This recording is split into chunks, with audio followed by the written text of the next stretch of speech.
Peter Cardinal Dery was born in Zimo Pari, a small village in Nandom of the Upper West region of Ghana in Ko, on May 10, 1918. He was the fourth of the 10 children born to Theodore Dery and Agnes Zure.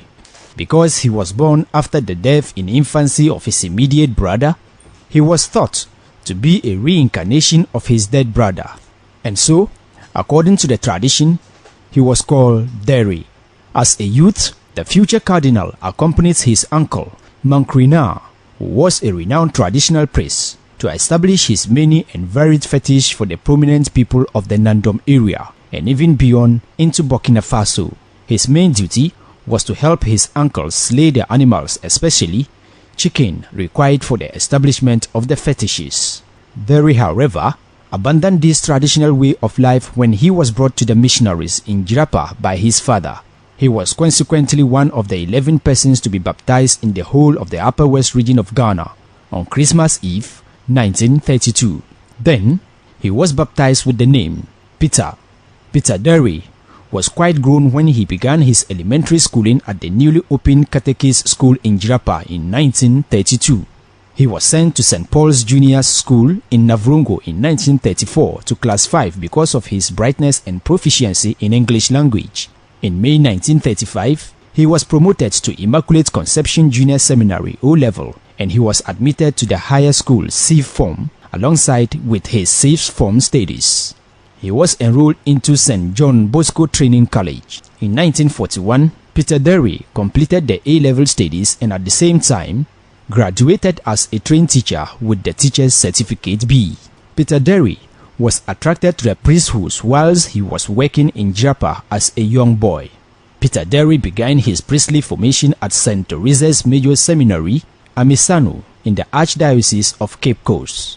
He also studied 3 years of philosophy and 2 years of theology, after which he was transferred with other students to open the new St. Victor's Major Seminary in Wiaga in 1946. In 1951, he finished his priestly formation and was ordained on February 11, 1951 in St. Teresa Church, Nandom by Gerard Bertrand, M. Archbishop of Tamale. After 2 years of pastoral work, he was transferred to Ko in 1953 where he was made the local manager of the school. In February 1954, he was transferred back to Nandom. A good number of boys and girls he came in contact with have become priests and religious. Several other lay persons occupy prominent positions in Ghana and beyond. In 1957, he was transferred to Kalio and made the first indigenous parish priest in the diocese. Between 1957 and 1958, he studied at St. Francis Xavier University, Nova Scotia, Canada, where he obtained a diploma in social studies. He also pursued a course in religious education with the International Catechetical Institute of Lumen Vitae, Brussels, an affiliate of the University of Leuven. Dery was awarded a diploma. On March 16, 1960, Father Dery was elected first bishop of Wa and was consecrated bishop on May 8, 1960 at St. Peter's Square, Rome, by Pope John the 23rd. As soon as his installation, he requested permission from Rome to translate the ordinary of the Holy Mass into the local language of his people, the Gari. Pope John the 23rd granted the request and Bishop Dery composed the first Gari Mass. As a bishop, he involved the laity in the affairs of the church. He promoted the education of the youth and promoted vocations. He was the council father at the Second Vatican Council held in Rome from 1962 to 1965. He became the apostolic administrator when the seat of Tamale was vacant and was elevated to the rank of an archdiocese on May 30, 1977. He was the president of the Ghana Catholic Bishops' Conference from 1982 to 1988. He retired as Archbishop of Tamale on March 26, 1994. Archbishop Peter Dery, though retired, was created cardinal by Pope. Discriminative.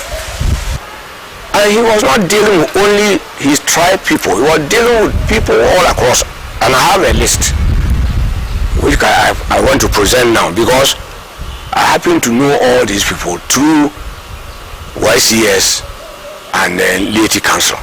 One Mr. Fusuaba Mensa Banahini was the former finance administrator of Get Fund, and was during his time that many northern schools had buses through him because of Cardinal, what Cardinal did when he was the Gansek chairman. Anytime them visited this diocese, they call on Archbishop Dery at that time, and he knew what he was doing for them. I want to say that the servant of God, late Peter Cardinal Dery, was a real gift from God and his parents to the world, and more so to Ghana. There was a man who did not discriminate among tribes, whether a Dagao, Akan, or Fante Ga, call it. His heart was an ocean of generosity, kindness, love, deep concern for the marginalized, women, the youth, above all widows and orphans. This is a personality. We do not need any miracles for his canonization. His miracles while alive occurred in the people he transformed, and those who he healed, like Elias Farah from Ewo, a village west of Wa town. So for me, anytime I think of him, I know I have lost a father. He was a man of miracles while he was alive. He was a great gift. Nobody has pushed me to say that. I'm saying clearly from my mind and my heart. The man I worked with, he never intimidated me in any way. All my children, they know him before he went away, and we are proud of him.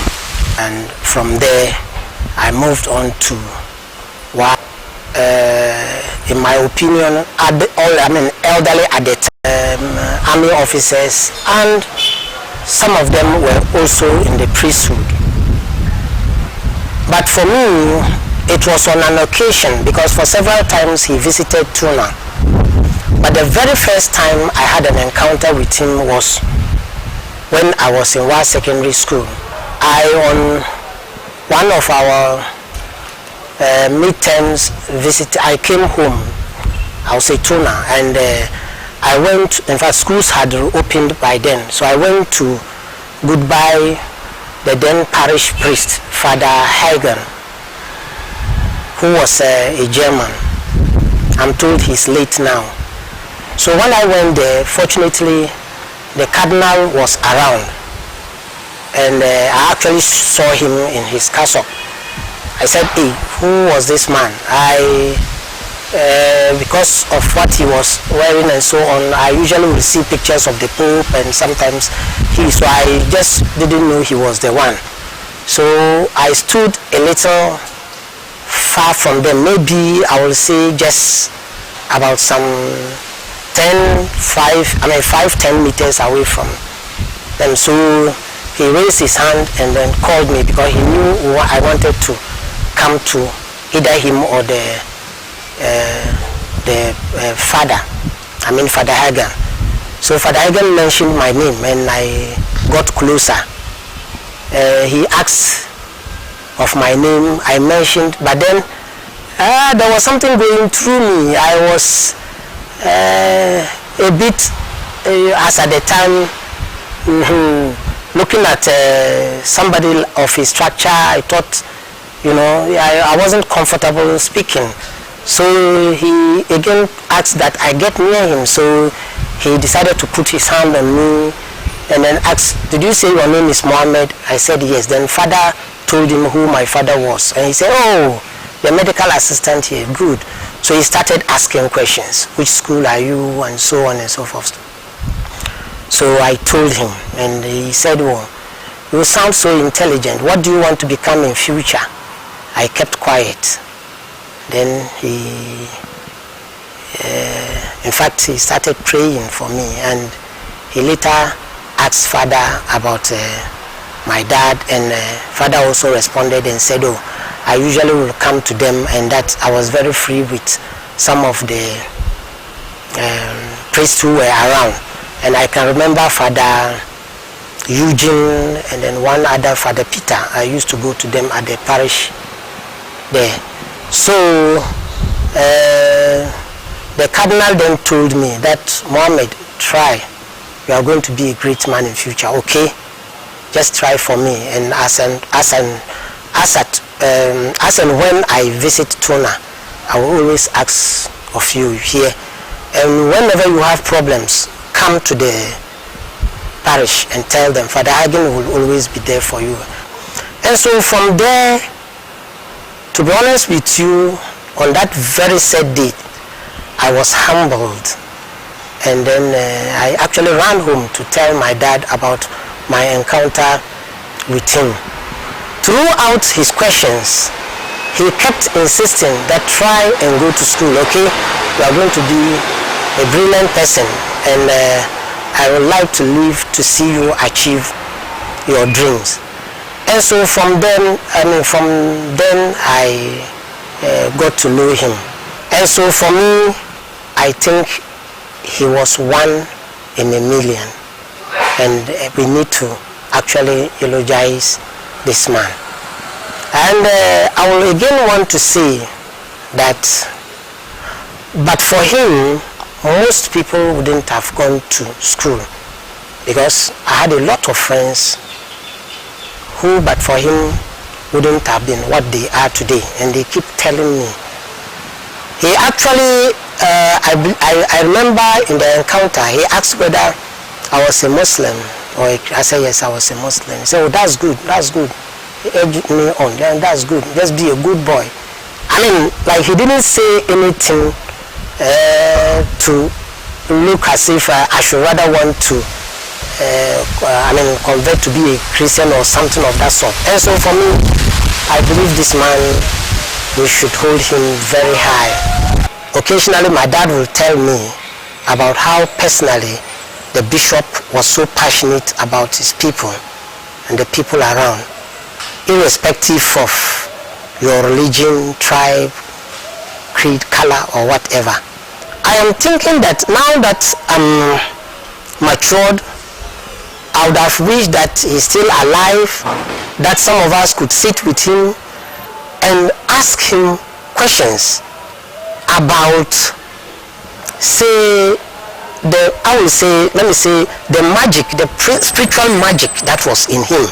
I would have wished that he's alive, and some of us could have benefited from his wisdom and most of the things he did in life. Yes, so we missed him a lot, especially me. Madam Veronica Amina Idi, a retired teacher, believes the late Cardinal was a true philanthropist who has passion for humanity. My office was in his house, so when these local women come with their various complaints,